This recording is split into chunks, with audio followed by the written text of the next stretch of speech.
Assalamualaikum warahmatullahi wabarakatuh. Perkenalkan, saya Novianti Ramadhani dari Universitas Negeri Makassar, jurusan Psikologi Pendidikan dan Bimbingan, program studi bimbingan dan konseling. Di sini saya akan menjelaskan mengenai kekerasan dalam rumah tangga. Tujuannya yaitu agar peserta memahami mengenai apa itu kekerasan dalam rumah tangga dan apa saja jenis-jenisnya, kemudian membekali mengenai cara-cara penanganan KDRT. Kekerasan dalam rumah tangga merupakan salah satu bentuk kekerasan berdasar asumsi yang bias gender tentang relasi laki-laki dan perempuan. Kekerasan dalam rumah tangga bukan sekedar perselisihan biasa antara suami dengan istri. KDRT atau kekerasan dalam rumah tangga bersumber pada cara pandang yang merendahkan martabat kemanusiaan dan pembakuan antara peran gender pada seseorang. Kekerasan dalam rumah tangga bisa menimpa istri, suami, ibu, anak, pembantu rumah tangga, atau siapapun yang hidup dalam satu rumah. Tetapi memang lebih banyak yang mengalami kekerasan dalam rumah tangga ini terjadi pada perempuan karena nilai patriarki yang masih kuat dalam masyarakat. Adapun faktor penyebab kekerasan dalam rumah tangga. Yang pertama yaitu ketergantungan istri. Istri tidak bekerja di sektor produksi, ia bergantung sepenuhnya terhadap suaminya. Suami menggunakan ketergantungan ekonomi ini sebagai ancaman jika istrinya tidak mengikuti apa yang suami katakan atau yang suami hendaki. Ancaman ini bisa berwujud tindak kekerasan atau tidak memberikan hak yang istri, seperti memberikan nafkah, perceraian, penguasaan hak asuh anak, penguasaan harta bersama. Yang kedua yaitu pengabaian oleh masyarakat dan keyakinan yang salah tentang kodrat. Masyarakat menganggap kekerasan dalam rumah tangga sebagai urusan internal sehingga dia tidak berhak untuk ikut campur tangan. Kekerasan dalam rumah tangga dianggap sebagai cobaan, bukan sebagai relasi kekuasaan yang bias gender, sehingga perempuan harus mengalah dan bersabar. Istri yang soleh adalah istri yang mampu menjaga kehormatannya atau aib dan martabat keluarga, termasuk tindak kekerasan yang ditimpakan kepadanya. Adapun bentuk-bentuk kekerasan dalam rumah tangga. Yang pertama yaitu kekerasan fisik. Kekerasan fisik ini berupa tindakan penyerangan secara fisik, termasuk perbuatan terhadap orang yang belum dewasa. Misalnya, menempeleng atau tindakan keras seperti penyerangan dengan menggunakan senjata mematikan. Lebih jauh dijelaskan, kekerasan fisik dapat berupa pukulan, melukai tubuh dengan senjata tumpul, kemudian senjata tajam atau benda-benda lain yang berhubungan dengan teknologi, misalnya listrik. Juga ada cara untuk melakukan kekerasan fisik. Yang kedua, Bentuk kekerasan seksual. Bentuk kekerasan seksual ini berupa tindakan hubungan seksual bagi perempuan yang dilakukan dengan paksaan, ancaman kekerasan, ataupun kekerasan. Kekerasan seksual juga meliputi eksploitasi seksual yang disertai dengan hubungan seksual dengan yang lain tanpa keinginan perempuan tersebut, seperti pemerkosaan, pencabulan, dan yang ketiga yaitu kekerasan psikologis.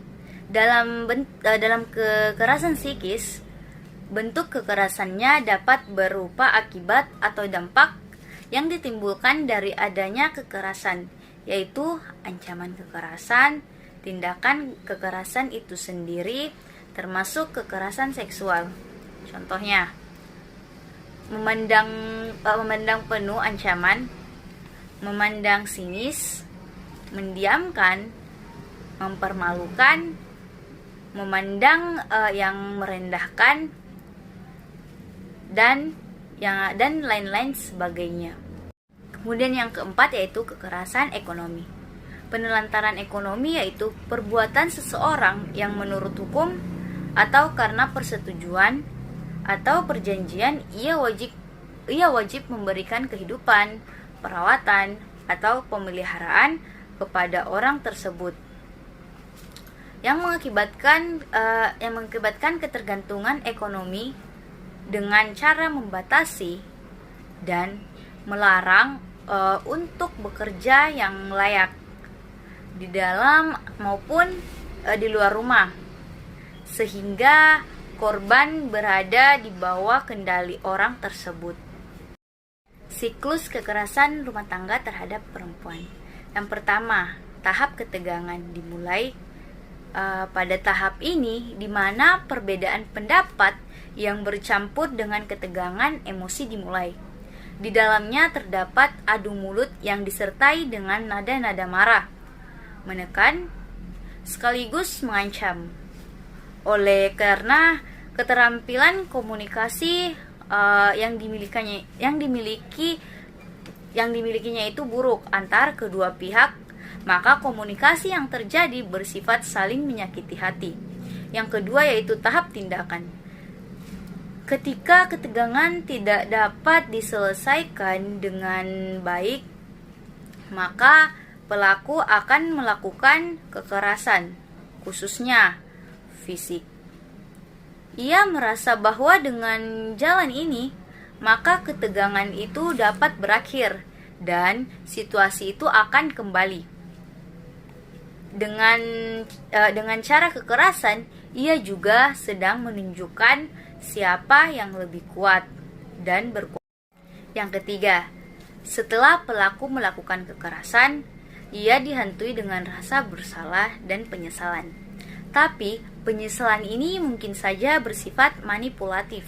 Dengan kata lain, ia menyesal bukan atas kesadaran pribadi, tetapi karena takut mengalami konsekuensi yang berat yang akan diterimanya, seperti perceraian atau dilaporkan ke pihak mertua, tokoh masyarakat, dan polisi. Tidaklah heran bila akhirnya ia menunjukkan penyesalannya ini dengan meminta maaf atau berbuat kebaikan terhadap pasangannya. Pada tahap inilah hati pasangan akan luluh merasa kasihan dan memaafkannya. Tentunya dengan harapan bahwa pelaku itu benar-benar bertobat dan tidak akan melakukan kekerasan yang dilakukannya tersebut secara berulang. Yang keempat yaitu tahap stabil. Tahap stabil ini merupakan tahap di mana rumah tangga diliputi dengan situasi yang relatif stabil. Pertengkaran apalagi kekerasan telah mereda. Kedua belah pihak bisa jadi telah mengalami kelelahan fisik dan emosi sehingga tidak ada lagi Adapun dampak kekerasan dalam rumah tangga. Yang pertama, jatuh sakit akibat stres seperti sakit kepala, asma, sakit perut, dan lain-lain. Yang kedua yaitu menderita kecemasan, depresi, dan sakit jiwa yang bisa parah. Kemudian yang ketiga, berkemungkinan untuk bunuh diri atau membunuh pelaku. Yang keempat, kemampuan menyelesaikan masalah rendah. Yang kelima, kemungkinan keguguran 2 kali lebih tinggi bagi korban yang hamil. Yang keenam, bagi yang menyusui, ASI atau air susu ibu seringkali terhenti akibat tekanan jiwa yang dialaminya. Yang ketujuh, lebih berkemungkinan bertindak kejam terhadap anak karena tak dapat menguasai diri akibat penderitaan yang berkepanjangan dan menemukan jalan keluarnya. Pelaporan terhadap perempuan tindak kekerasan atau korban kekerasan. Ada 2, yaitu pelaporan secara langsung dan pelaporan secara tidak langsung. Saya akan menjelaskan pelaporan pertama, yaitu pelaporan secara langsung. Pelaporan secara langsung ini yaitu pelaporan korban, keluarga, atau masyarakat atau institusi datang secara langsung melaporkan tindak kekerasan yang dialaminya sendiri atau orang lain.